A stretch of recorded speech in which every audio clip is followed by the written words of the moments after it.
Okay, hello, hi, welcome back, guys. Hope you all are doing great. We have already started the topic of dividend policy. हमने देखा था what is the meaning of dividend, dividend कैसे पे करते हैं, cash में देते हैं, काइंड्स में देते हैं, बॉन्ड्स के फॉर्म में देते हैं, ये वेरियस मोड्स हमने देखे थे. आफ्टर दैट हमने देखा था कितना डिविडेंड दे सकते हैं, 100% भी दे सकते हैं, जीरो भी दे सकते हैं, या दोनों के बीच में भी दे सकते हैं. ओके, आज हम स्टार्ट करने जा रहे हैं थियरीज ऑफ डिविडेंड, जिसपे कि एग्जाम में इलस्ट्रेशन यानी कि क्वेश्चंस, प्रैक्टिकल क्वेश्चंस डेफिनेटली बनते हैं. Okay, and my dear friends, sharing is caring. आप इस वीडियो को आपके ज़्यादा से ज़्यादा फ्रेंड्स के साथ शेयर कर सकते हो अगर आपको पसंद आ रहा है तो. और अगर आपको किसी पर्टिकुलर टॉपिक पे या किसी पर्टिकुलर कंसेप्ट पे अगर कोई वीडियो चाहिए तो इस वीडियो के कमेंट सेक्शन में आप वो कंसेप्ट का नाम लिख सकते हो, एंड जैसे ही मेरा पॉसिबल होता है मैं उस पर कोई वीडियो बनाकर आपके लिए अपलोड करूंगा. So let's check out the theories of dividend. Theories of dividend क्या है? Okay, so basically there are two broad theories. One is relevance of dividend and the second one is irrelevance of dividend. relevance of dividend theory क्या कहती है कि जो हम dividend pay करते हैं, जो हमारा डिविडेंड पे आउट रेशियो है, डिविडेंड ज़्यादा दे रहे हैं, कम दे रहे हैं, 100% दे रहे हैं, जीरो दे रहे हैं, तो ये जो डिविडेंड पे आउट है इसका हमारे शेयर की प्राइस पे डायरेक्ट इम्पैक्ट है. आई रिपीट, रेलेवेंस थ्योरी ये कहती है कि डिविडेंड का, जो हम डिविडेंड पे कर रहे हैं, उसका हमारे शेयर की प्राइस पे डायरेक्ट इम्पैक्ट होता है. Okay, so this one was relevance theory. On the other hand इररिलेवेंस theory. इररिलेवेंस theory क्या कहती है? आपको जितना डिविडेंड देना है दो, कम देना है कम दो, ज्यादा देना है ज्यादा दो, डिविडेंड का हमारे शेयर की प्राइस पे कोई इम्पैक्ट नहीं है. इररिलेवेंस थ्योरी. सो बेसिकली डिविडेंड की बहुत सारी थेरीज है, बहुत सारी ऑप्टिमम डिविडेंड कैलकुलेशन की मेथड्स है, लेकिन हमारे सिलेबस में सिर्फ 3 ही है. रिलेवेंस के अंदर 2 है, Walter's model and the Gordon's model, and the third one is Modigliani and Miller approach, MM approach, जो कि इररिलेवेंस ऑफ डिविडेंड थ्योरी का एक पार्ट है.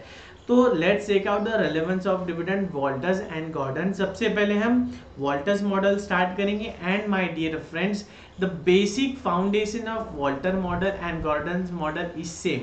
Walters में जो assumptions है, वॉल्टर्स में जो भी हमने assumptions लिए वही assumptions as it is Gordon में, और वॉल्टर का जो कंक्लूजन है वही गॉर्डन का है. तो basically Walter's model, Walter's approach या फिर गॉर्डन्स अप्रोच का, दोनों भी एक ही थिंकिंग पे बेस्ड है, बट सिर्फ दोनों का फॉर्मूला अलग है. That's it. Basic ideology behind Walter's model and Gordon's model is same. तो आज हम पहले अभी हम वॉल्टर्स मॉडल स्टार्ट करेंगे. तो अगर आपने वॉल्टर्स मॉडल बहुत अच्छे से समझ लिया तो गॉर्डन समझने में कोई दिक्कत आएगी नहीं. ओके, तो let's check out, and I believe कि मेरे पढ़ाने के बाद आप रीड कर रहे हो. सबसे पहले देखते हैं रिलेवेंस ऑफ डिविडेंड. ये मैंने बता दिया कि डिविडेंड का हमारे शेयर प्राइस पे अगर इम्पैक्ट है तो उसे हम कहेंगे रिलेवेंस ऑफ डिविडेंड. तो let's check out the first theory, that is Walter's model. इसे वॉल्टर्स मॉडल क्यों कहा जाता है? क्योंकि ये मॉडल प्रोफेसर जेम्स वॉल्टर ने दिया था. ओके, ये मॉडल प्रोफेसर जेम्स वॉल्टर ने दिया था, इसलिए इसे हम कहते हैं वॉल्टर्स मॉडल. तो ये मॉडल क्या कहता है? ये मॉडल हमें रिलेशनशिप बताता है. क्या बताता है? Relationship between dividend and the common stock price. मतलब डिविडेंड का और हमारे शेयर प्राइस का जो रिलेशन है ये हमें वॉल्टर्स मॉडल के जरिए पता चलता है. ठीक है, the basic premise underlying the formulation is that price reflect the present value of expected dividend. ये देखो, ये क्या कहता है कि लॉन्ग रन में अगर हमारा जो आज जो शेयर का प्राइस है, ये क्या बताता है कि हमें लॉन्ग रन में डिविडेंड्स मिलना है, हर साल डिविडेंड मिलना है. तो वो जो डिविडेंड्स हमें मिलने वाले हैं फ्यूचर में, जो हमें डिविडेंड्स एनुअली मिल रहे हैं और मिलने वाले हैं फ्यूचर में, इनकी जो प्रेजेंट वैल्यू है, आई रिपीट, जो हमें एनुअली डिविडेंड मिलने वाले हैं, उन डिविडेंड्स की जो प्रेजेंट वैल्यू है ना, वो हमारी शेयर प्राइस होती है. ओके, तो इसका मतलब जो डिविडेंड है, डिविडेंड का हमारे शेयर प्राइस पे कुछ ना कुछ इम्पैक्ट है. ओके, यही है हमारा वॉल्टर्स मॉडल. वॉल्टर्स मॉडल क्या कहता है कि हमारी जो शेयर की प्राइस है ना, ये डायरेक्टली लिंक्ड है डिविडेंड पे. कौन सा डिविडेंड पे? जो हमें फ्यूचर में जितने भी डिविडेंड मिलने वाले हैं उसको खींच के आज की वैल्यू पे लाए, उसकी आज की प्रेजेंट वैल्यू निकाले, तो वही है हमारे शेयर की price. Okay, that simple it is. और ये मॉडल क्या कहता है कि कंपनी किसकी है, शेयर होल्डर्स की है। तो हमारा ऑब्जेक्टिव क्या है कि जो शेयर होल्डर्स है ना उनकी वेल्थ बनाना है। हमारा ऑब्जेक्टिव है कि जो शेयर होल्डर्स है ना उनकी वेल्थ बनाना है, उनको ज्यादा से ज्यादा प्रॉफिट मिलना चाहिए, ठीक है। अब इसमें दो बातें, जैसे कि फॉर एग्जांपल अगर हमारी कंपनी अर्न कर रही है 100 रुपीज, ठीक है, हमारी कंपनी अर्न कर रही है 100 रुपीज, तो पॉसिबिलिटी क्या है, पूरा 100% डिविडेंड दे दो, मतलब पूरा 100 रुपीज डिविडेंड दे देंगे, या 1 रुपए भी डिविडेंड मत दो, या दोनों के बीच का डिविडेंड दो। क्या पॉसिबिलिटीज है, अगर हमारा अर्निंग पर शेयर 100 रुपीज आ रहा है तो एक तो पूरा 100 रुपी हम हमारे शेयर होल्डर्स को दे देते हैं, ठीक है, ये एक हो गया। सेकंड क्या है कि नहीं, हम कोनो डिविडेंड नहीं देंगे, हम 1 भी रुपए डिविडेंड नहीं देंगे, पूरा का पूरा कंपनी अपने पास रखेंगे, ठीक है। And the third one is दोनों के बीच में कुछ दे दे। तो सिंपल सा हमने कहा कि ये जो मॉडल है ये किस पे डिपेंडेंट है, हम चाहते हैं कि हमारे जो शेयर होल्डर्स है, हमारे जो शेयर होल्डर्स है, स्टेक होल्डर्स है, उनकी वेल्थ मैक्सिमाइज होनी चाहिए। तो ये मॉडल सिंपल है, क्या कहता है कि जो शेयर होल्डर्स है, जो शेयर होल्डर्स है उनको रेट ऑफ रिटर्न या उनके इन्वेस्टमेंट पे रिटर्न फॉर एग्जांपल मिलने वाला है 10%, ठीक है, और जो कंपनी है, कंपनी को रिटर्न है 12%, कंपनी का रिटर्न है 12%। तो इसका मतलब क्या है, जो पैसा है 100 रुपए, अगर ये कंपनी अपने पास रखेंगी तो कितना पैसा कमाएंगी, 12%, मतलब 12 रुपए कमाएंगी। वही अगर कंपनी ये पैसा शेयर होल्डर्स को दे देंगी तो शेयर होल्डर्स कितना कमाएंगे, 100 पे 10% यानी 10 रुपया। तो मतलब अगर ये पैसा कंपनी के पास रह गया तो ज्यादा कमाई होंगी, और ज्यादा कमाई किसकी है, अल्टीमेटली तो शेयर होल्डर्स की है ना। तो अगर ये मॉडल कहता है कि अगर रेट ऑफ रिटर्न कंपनी का ज्यादा है as compared to the share holders, तो कंपनी ने 0 डिविडेंड देना चाहिए। कितना, 0, पूरा पैसा कंपनी ने खुद के पास रखना चाहिए और वो पैसों से ज्यादा अर्न करना चाहिए। ऑन दी कॉन्ट्ररी, अगर रेट ऑफ रिटर्न कम है और शेयर होल्डर्स ज्यादा कमा रहे हैं तो कंपनी ने खुद के पास कुछ नहीं रखना चाहिए, पूरा का पूरा शेयर होल्डर्स में बांट देना चाहिए। क्यों, क्योंकि शेयर होल्डर्स को ज्यादा रिटर्न मिल रहा है ना। तो यही है हमारे वॉल्टर्स मॉडल का कंक्लूजन। अब ये जो वॉल्टर्स मॉडल है, डरो मत, ये मैंने सिर्फ आपको एक ब्रीफ एक्सप्लेनेशन दिया है, अभी बहुत डिटेल में हम समझने जा रहे हैं, ठीक है। आप एफएसएम के फाइनेंशियल मैनेजमेंट के किंग बनने वाले हो, आपको 60 70 75 प्लस अगर स्कोर करना है तो आप जो जो मैं कहता हूँ वो फॉलो करते जाओ। वॉल्टर्स मॉडल की अजम्पशंस क्या है, अजम्पशंस ध्यान रखने, क्वेश्चन में एग्जाम में अजम्पशंस पे भी क्वेश्चंस बनते हैं, और वॉल्टर के जो अजम्पशंस है वही गॉर्डन के भी अजम्पशन है। तो पहला अजम्पशन क्या है, पहला अजम्पशन क्या है, पहला अजम्पशन है कि कंपनी अपनी जितनी भी रिक्वायरमेंट है फाइनेंस की वो कैसे फुलफिल कर रही है, रिटेन्ड अर्निंग से।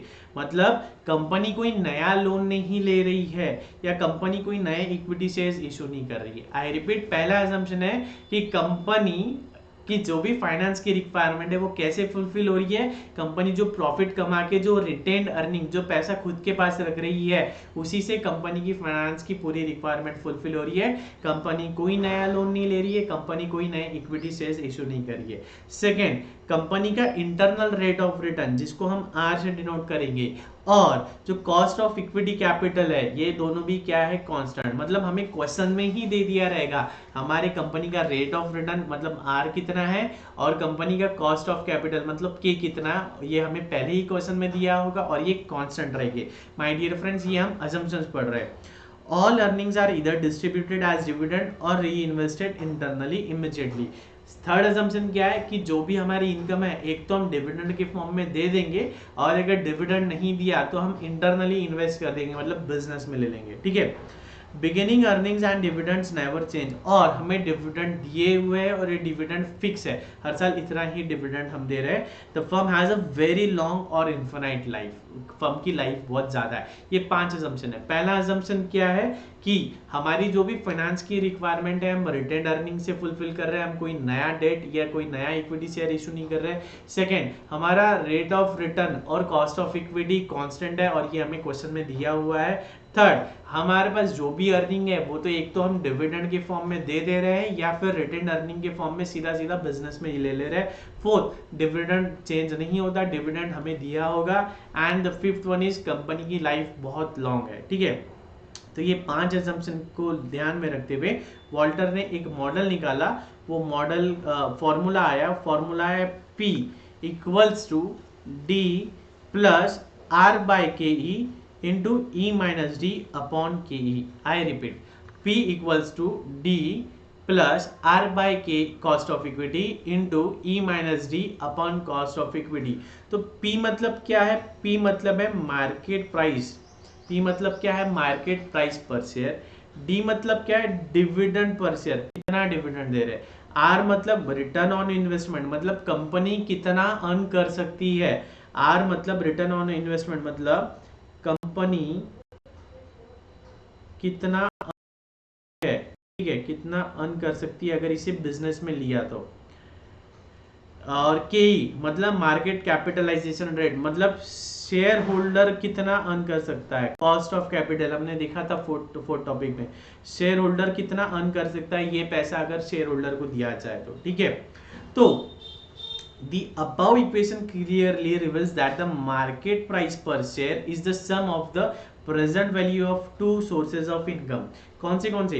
एक तो जो हमें डिविडेंड, देखो इसपे से हमें क्या पता चल रहा है कि जो मार्केट प्राइस ऑफ शेयर है ये किस पे निर्भर करता है। एक तो किस पे करता है कि जो हमें हर साल जो डिविडेंड मिल रहा है उसकी प्रेजेंट वैल्यू, मतलब D अपॉन KE, ठीक है। किस पे निर्भर करता है? हमारे जो डिविडेंड है उसकी प्रेजेंट वैल्यू पे, and the present value of the infinite stream of gains. And the second thing जो हम देखो, ये फर्स्ट थिंग क्या है? प्रेजेंट वैल्यू ऑफ डिविडेंड, पहली चीज है present value of dividend. Second चीज क्या है कि जो हम रिटेन अर्निंग कर रहे हैं, जो पैसा हमारे कंपनी में रख रहे हैं उसकी प्रेजेंट वैल्यू। देखो हमारा अर्निंग हो रहा है 100 रुपया, हमने डिविडेंड दिया फॉर एग्जाम्पल 30, तो अर्निंग माइनस डिविडेंड कितना हो गया? 70 क्या हो गया? हमारा रिटेंड हो गया, ठीक है। उसको हमने KE से डिवाइड किया, मतलब कॉस्ट ऑफ इक्विटी से डिवाइड किया, मतलब उसका प्रेजेंट वैल्यू।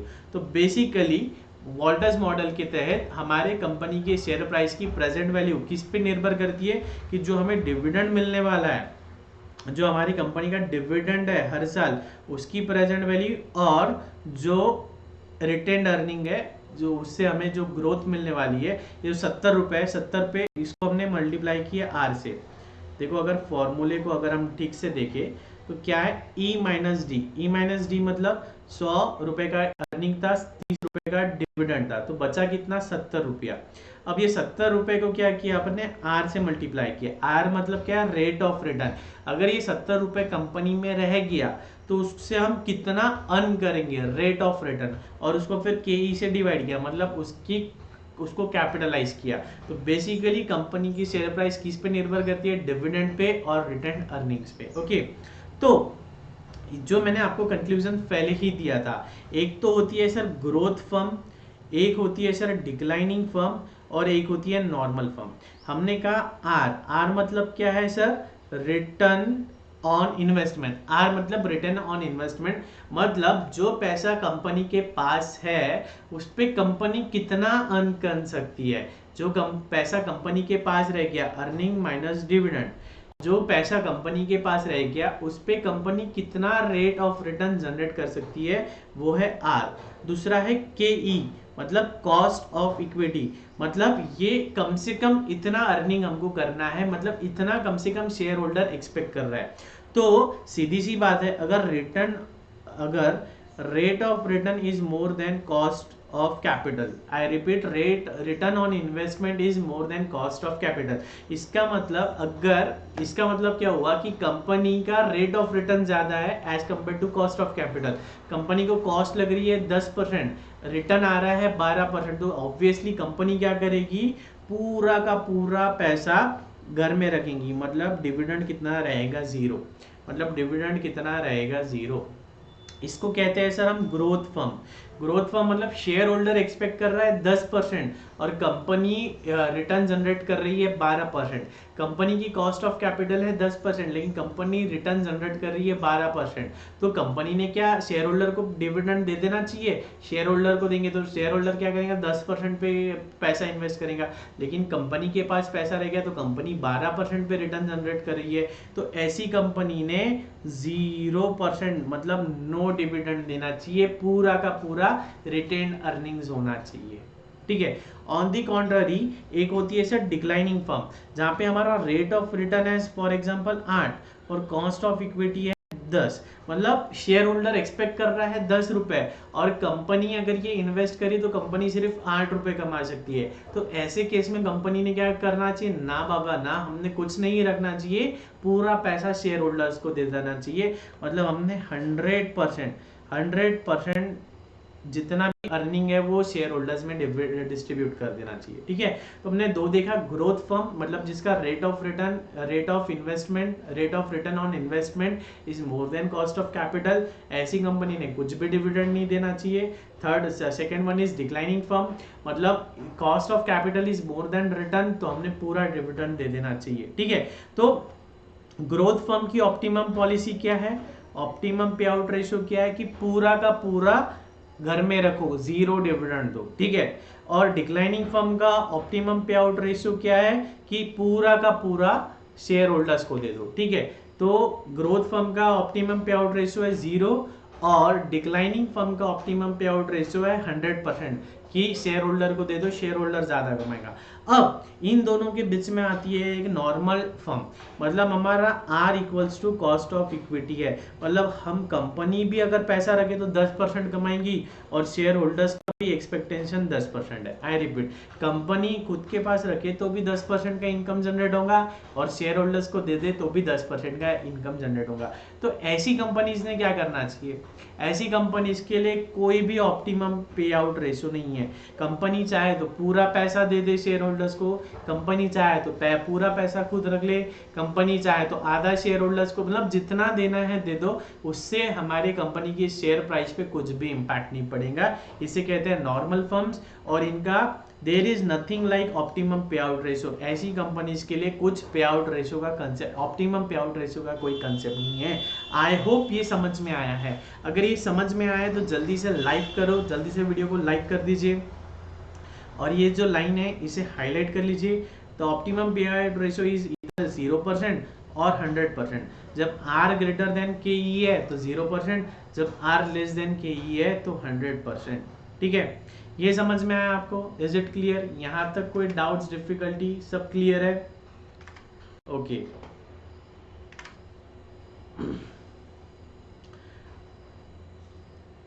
एक क्वेश्चन देखते हैं, द अर्निंग्स पर शेयर ऑफ द कंपनी यहाँ पे लिख लो 8, कंपनी का अर्निंग है 8 रुपए पर शेयर। ठीक है। And the rate of capitalisation applicable to the company is 10%. The company has before it an option of adopting a payout ratio of 25%, 50% और 75%। मतलब कंपनी के पास ऑप्शन है कि वो 25% का डिविडेंड दे, 50% का डिविडेंड दे या 75% का डिविडेंड दे। Using Walter's formula of dividend pay out, compute the market value of the company share if the productivity of the retained earning is. ठीक है। देखो क्या क्या दिया है, हमें कॉस्ट ऑफ कैपिटल दे दिया है 10%, रिटर्न दिया है, एक तो 15% हो सकता है, 10% हो सकता है या 5% हो सकता है, मतलब अलग अलग हमें परम्यूटेशन कॉम्बिनेशंस लेने, मतलब अलग अलग वैल्यू पे कैलकुलेट करना है। और पे आउट रेशियो बोला है 25%, 50% और 75%। इस पे से हमको क्या करना है, कंपनी की शेयर प्राइस निकालनी है। मतलब देखो हमें अर्निंग कितना दिया है, यहाँ लिख लेते हैं, हमें अर्निंग कितना दिया है, 8 रुपए दिया है। ठीक है। बाद में कॉस्ट ऑफ इक्विटी कैपिटल कितना है, 10% कहाँ दिया है सर, ये जो पहली लाइन है 10%। ठीक है। और इंटरनल रेट ऑफ रिटर्न कितना दिया है, इंटरनल रेट ऑफ रिटर्न हमको एक बार 10 लेना है, एक बार 15 लेना है, एक बार 5 लेना है। ठीक है। 3 अलग अलग बार सॉल्व करना है।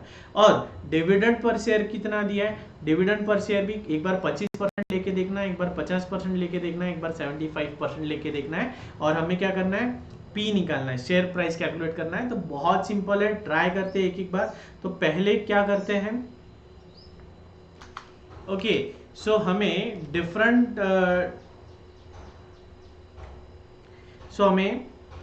डिफरेंट केसेस पे हमें कैलकुलेट करना है कि हमें हमारे पास क्या फ्लक्चुएट हो रहा है। एक तो डिविडेंड पे आउट रेशियो और रिटेन्ड अर्निंग। तो चलो देखते हैं, इसे हम एक टेबुलर फॉर्म में बना लेंगे। अगर आप चाहो तो ऐसे 1 बाय 1 भी सॉल्व कर सकते हो कि पहले डिविडेंड पे आउट ले लिया 25%, फिर आर 15% लेके कैलकुलेट कर लिया, आर 10% लेके कैलकुलेट कर लिया, आर 5% लेके कैलकुलेट कर लिया, फिर डिविडेंड पे आउट लिया 50%, फिर आर 15% लेके 10% लेके 5% लेके कैलकुलेट कर लिया। या फिर आप चाहो एक कंपैरेटिव टेबल बनाना चाहते हो तो आप उसे ऐसे भी सॉल्व कर सकते हो। तो वीडियो पॉज करके आप फॉर्मेट वगैरह ड्रॉ कर सकते हो। तो लेट्स चेक इट आउट। हमारा फॉर्मूला क्या है? As per the Walter's model, price of the share equals to P equals to D upon K, present value of dividend, ठीक है, plus R into E minus D upon K E and whole thing upon K E. ये हमारा formula है, ठीक है। तो 1 bye 1 देखेंगे। सबसे पहले अगर हम देखते हैं r equal to 15%, r equal to 15% अगर हम वैल्यू रखते हैं और डिविडेंड पे आउट रेशियो अगर हम लेते हैं 25%, तो हमारा e, इसमें हमारे पास फिक्स क्या है, के ई 10%, बाद में हमारा ई अर्निंग फिक्स है 8, ठीक है। अब अगर हम पहला सिचुएशन लेते हैं तो पहले सिचुएशन में डी कितना आएगा, पे आउट रेशियो है 25%, तो 8 का 25%, 8 इंटू 25% मतलब 2 रुपए, 2 रुपए डिवाइड बाय के ई कितना है सर अपना 10%, 10% यानी कि मैं 0.10 लिख सकता हूँ, यस, प्लस आर कितना ले रहे हैं अपन 15%, तो हम इसको 0.15 सकते हैं, yes, into E minus D, earning है अपना 8 रुपीज, डिविडेंड पे आउट है 25% मतलब 2 रुपए, अपॉन के ई है अपना 0.1, 10% मतलब है 0.1, और होल थिंग अपॉन के ई मतलब अगेन 0.10। अब इसे अगर हम सॉल्व करें तो 2 अपॉन 0.10 प्लस 8 माइनस 2 6, 6 इंटू 0.15 आता है 0.9, 0.9 डिवाइड बाय 0.10 ये आ जाता है 9 अपॉन 0.10। तो इसका मतलब 11 upon 0.10 that is equals to 110। That is the answer. अगर dividend pay out ratio is 25% and rate of return on investment is 15%, तो हमारे शेयर की वैल्यू आ जाएगी 110। Let's check out the second one. अब यहाँ क्या है sir, rate of return on investment 15% fix है, डिविडेंड पे आउट रेशियो 50% हो गया। अगर डिविडेंड पे आउट रेशियो 50% है तो जल्दी से कमेंट सेक्शन में कमेंट करो डिविडेंड कितना होगा, जल्दी से quickly comment in the comment section dividend कितना होगा। अगर डिविडेंड पे आउट रेशियो 50% है तो डिविडेंड कितना, जल्दी कमेंट करो quickly. Yes, you are correct. Dividend earning का 50%, अर्निंग है 8 रुपए तो डिविडेंड हो जाएगा 4 रुपए। तो हमारा फॉर्मूला है डी अपॉन के ई, तो डिविडेंड कितना हो गया अपना 4 रुपए अपॉन ई, तो वही है 0.10, plus return, rate of return कितना है अपना सर 15% मतलब 0.15। अब यहाँ कितना आ जाएगा 8 माइनस 4 डिवाइड बाय 0 अपॉन 0.10। अब इसे अगर हम सॉल्व करें equals to 4 upon 0.10 plus 8 minus 4 4 into 0.15 0.6, 0.6 divide by 0.1 6 upon 0.1। इसका मतलब ये आ गया sir 10 divide by 0.10 equals to ₹100। देखो सर, सिर्फ हमने डिविडेंड का रेशियो चेंज कर दिया। पहले 2 रुपए का डिविडेंड दे रहे थे तो शेयर का प्राइस आ रहा था 110, अब 4 रुपए डिविडेंड दे रहे हैं तो शेयर का प्राइस आ रहा है 100, ठीक है। इसको मैं सिर्फ सॉल्व नहीं कराने वाले हूँ, एक बार जब ये पूरा सॉल्व हो जाएगा तो ये जो टेबल बनने वाला है, टेबल से मैं आपको कंपैरिजन बताने वाला हूँ क्या क्या होने वाला है। अब नेक्स्ट है 75% का डिविडेंड है, तो चलो जल्दी से मेरे पहले कैलकुलेट करके बताओ कि शेयर का प्राइस कितने आने वाला है। कमेंट सेक्शन में कमेंट करो, जिसके जिसके कमेंट आने वाले हैं मैं ऐसा समझूंगा उन्हें समझ में आया है, ठीक है। तो हमारा डिविडेंड कितना आ जाएगा 75% मतलब 6 रुपए का डिविडेंड आ जाएगा। 6 डिवाइड बाय कॉस्ट है हमारी 0.10 plus rate of return fix है 8 माइनस 6 अपॉन 0.10 अपॉन 0.10, तो ये आ रहा है 6 divide by 0.10 plus 8 minus 6 2 into 0.15 0.3 divide by 0.10 आ रहा है ये 3, ठीक है, अपॉन 0.10, तो ये आ रहा है 9 डिवाइड बाय 0.10। तो इसका मतलब हमारे शेयर का प्राइस आ रहा है 90, हमारे शेयर का प्राइस आ रहा है 90। अब इस पे से आप क्या कंक्लूजन निकाल सकते हो, क्या कंक्लूजन निकाल सकते हो? कंक्लूजन क्या निकल रहा है? हमारा रेट ऑफ रिटर्न कितना है? रिटर्न कितना है? 15%। और कॉस्ट कितना है? कॉस्ट कितना है? 10%। तो हमारा R is greater than K। जब R is greater than K है तो कंपनी ने क्या करना चाहिए? रिटेन करना चाहिए, कम से कम डिविडेंड देना चाहिए। तो अगर हम देखते हैं कम से कम कितना दिया अभी कंपनी ने? 25%।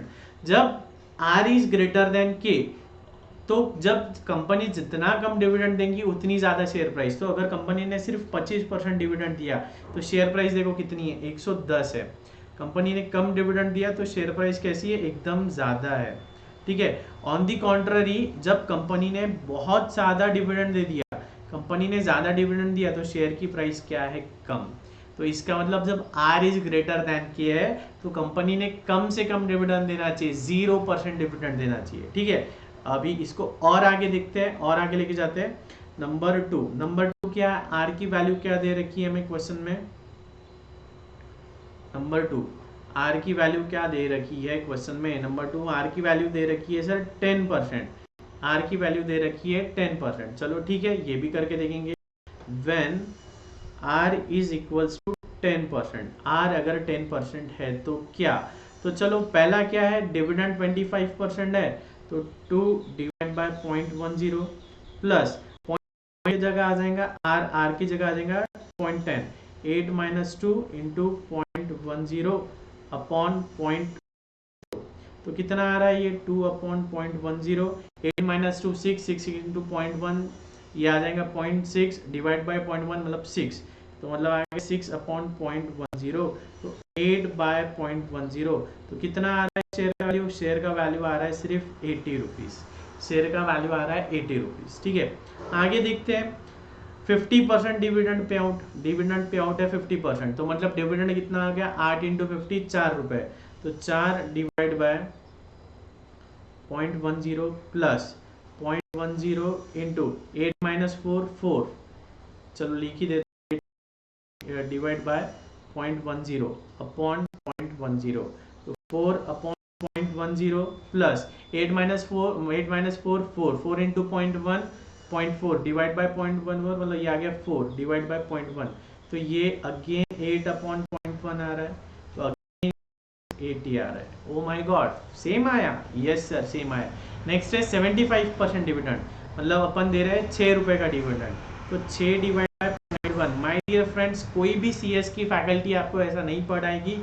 आई बीइंग अ सीए, मैंने ये सब बहुत ज़्यादा डिटेल में प्रैक्टिकली अप्लाई किया है, इसलिए मैंने आपको इस तरह कंपैरेटिवली चार्ट बना के बताया। एल्स अदर आपको 1 बाय 1 ऐसे अगर करा देता तो आपका आंसर आ जाता, लेकिन आपको ये कोरिलेशन समझ में नहीं आता। जैसे कि अभी R इक्वल टू 10 है, तो हमने देखा जब R इक्वल टू KE रहता है तो डिविडेंड की कोई ऑप्टिमम पॉलिसी नहीं रहती है, मतलब R इक्वल टू KE है तो शेयर प्राइस पे कोई इंपैक्ट नहीं गिरता है, इसीलिए तो यहाँ 80 आया, इसीलिए तो यहाँ भी 80 आया, और इसलिए यहाँ पे भी 80 ही आने वाला है। यकीन नहीं आता है तो चेक कर लेते हैं।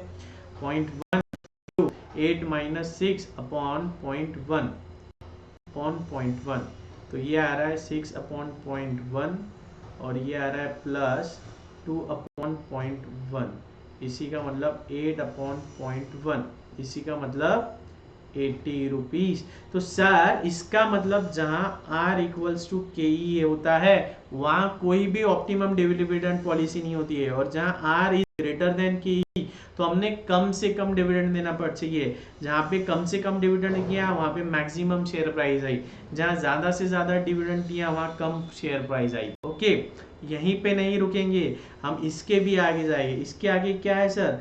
जहां पे R इज 5%, इसका मतलब जहाँ पे के, यहाँ जहाँ पे R इज लेस देन के, जहां r इज लेस देन के ही, हम वो भी देखेंगे sir, r is less than के ही। तो इसमें क्या आना चाहिए, जल्दी से कमेंट करो, क्या करना चाहिए, कम से कम डिविडेंड दे या ज्यादा से ज्यादा डिविडेंड दे। करेक्ट, जल्दी से कमेंट करो, कमेंट सेक्शन में कमेंट करो, ज्यादा से ज्यादा या कम से कम। अगर आप कहते हो मोर तो मोर लिखो, लेस तो लेस लिखो, ठीक है। मैक्सिमम तो मैक्सिमम, लेस तो लेस। तो चलो चेक करते हैं, डिविडेंड है अपना वही 25% प्लस 0.05 इंटू 8 - 2 अपॉन 0.10 अपॉन 0.10 कितना आ रहा है, जल्दी से कमेंट सेक्शन में कमेंट करके बताओ आंसर क्या आ रहा है।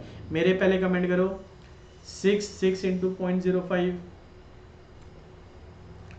3 यहाँ आ रही शेयर की प्राइस 50 रुपीज, ठीक है। नेक्स्ट पॉसिबल ऑप्शन क्या है, 50% कर रहे हैं तो 4/0.10 प्लस 0.05 इंटू 4/0 अपॉन 0.10, तो यहाँ कितना आ रहा है 4/010 प्लस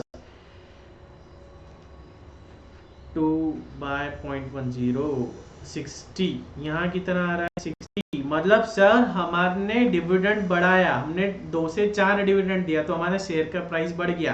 ठहरो भैया, अभी तो और डिविडेंड ज्यादा देंगे, 6 रुपए का डिविडेंड देके देखते हैं तो कितना प्राइस आएगा, देखते हैं। 6 रुपए का अगर डिविडेंड दे रहा है तो प्राइस कितना आ रहा है 6, कितना आ रहा है ये 10 मतलब 1, तो 6 रुपए का प्राइस दिया था और शेयर प्राइस बढ़ गई। इसका मतलब अगर sir cost of equity is more then rate of return, हमने क्या करना चाहिए, मैक्सिमम डिविडेंड देना चाहिए जिससे हमारी शेयर की प्राइस मैक्सिमम हो जाए, और डिविडेंड अगर कम दिया तो हमारी शेयर की प्राइस भी कम हो जाएगी। तो this was all about Walter model. एक बार आप ये चार्ट कॉपी कर लो, चार्ट कॉपी कर लो, पॉज करके लिख लो ये चार्ट या स्क्रीनशॉट ले लो इसका। एक बार आप पॉज करके ये लिख लो या स्क्रीनशॉट ले लो। Okay, done. और देखो एक बार फिर से कंक्लूजन बता देता हूं, जहां R is more than cost, जहां rate of return on investment is more than cost of capital, हमें कम से कम डिविडेंड देना चाहिए जिससे कि हमारी शेयर प्राइस मैक्सिमम हो। और जहाँ पे cost of equity is more then rate of return, वहाँ ज़्यादा से ज़्यादा हमने डिविडेंड देना चाहिए जिसकी वजह से हमारी कॉस्ट ऑफ कैपिटल, जिससे हमारी शेयर प्राइस ज़्यादा हो। और जहाँ आर इक्वल टू के है तो कुछ भी फर्क नहीं पड़ता, कितना भी डिविडेंड दे तो हमारी शेयर की प्राइस उतनी ही रहेगी। Okay, so this was all about Walter model, this was all about Walter's model। okay, अब सर एक सिक्के के दो पहलू होते हैं, वॉल्टर ने इतनी मेहनत करके बताया लेकिन उसमें कुछ कमियां थी, कुछ खामियां थी। तो क्या कमियां थी कि Walter's model of share valuation mixes dividend policy with the investment policy of the firm। The model assumes that the investment opportunities of the firm are financed by the retained earning।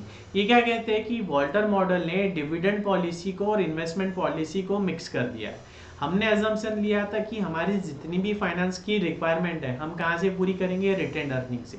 हम कोई नया loan नहीं लेंगे, हम कोई नया equity share issue नहीं करेंगे, तो ये गलत है। हाँ, ये अजम्पशन गलत है। हम चाहे तो नया लोन ले सकते हैं, नया इक्विटी शेयर इशू कर सकते हैं। हम डिविडेंड पॉलिसी को हमारी इन्वेस्टमेंट, हमारी फाइनेंस की पॉलिसी से क्यों मिक्स कर रहे हैं, ये पहला एक क्रिटिसिज्म। सेकंड है कि ये अनरियलिस्टिक अजम्पशन पे है। अनरियलिस्टिक अजम्पशन क्या है कि हमें rate of return on investment मतलब आर पता है और कॉस्ट ऑफ कैपिटल ये भी पता है, ये गलत है, ये गलत है। आर तो हमारा चेंज हो सकता है ना, हमने क्या कि अजम्पशन लिया आर भी कांस्टेंट है, के भी कांस्टेंट है, ये गलत अजम्पशन है, क्रिटिसिज्म है। फर्म्स कॉस्ट ऑफ कैपिटल और डिस्काउंटेड के ही, ये भी मतलब मैंने ये एक साथ ही बता दिया। हमने अजम्पशन लिया कि आर कांस्टेंट है, ये गलत है। हमने अजम्पशन लिया के कांस्टेंट है, ये गलत है। और पहला क्रिटिसिज्म था कि डिविडेंड पॉलिसी को फाइनेंस की, इन्वेस्टमेंट की पॉलिसी से मिक्स मत करो, ठीक है, दैट्स इट।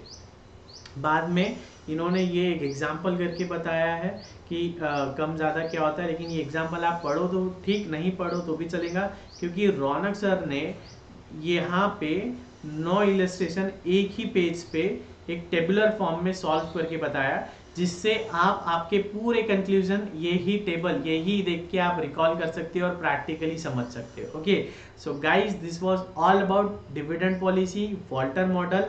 वीडियो पसंद आए तो लाइक करिए, as much as possible share करिए, आपके व्हाट्सएप स्टेटस लगाइए, फेसबुक पे शेयर करिए, जिससे आपके जितने भी फ्रेंड्स या जान पहचान के लोग हैं उन्हें क्वालिटी लर्निंग मिले और ज़्यादा से ज़्यादा लोगों का फ़ायदा हो। शेयरिंग इज केयरिंग, आपके फ्रेंड्स का फ़ायदा होगा तो कहीं ना कहीं से ऊपर वाला आपका भी कहीं ना कहीं फ़ायदा कराएगा, कहीं ना कहीं आपको बेनिफिट मिलेगा, शॉर्ट टर्म में या लॉन्ग टर्म में। शॉर्ट टर्म में कहो या लॉन्ग टर्म में कहो, आपको उसका ज़रूर नेकी कर दरिया में डाला। आप नेकी करो, शेयर करो, लोगों का स्टूडेंट्स को पढ़ने में फ़ायदा होगा।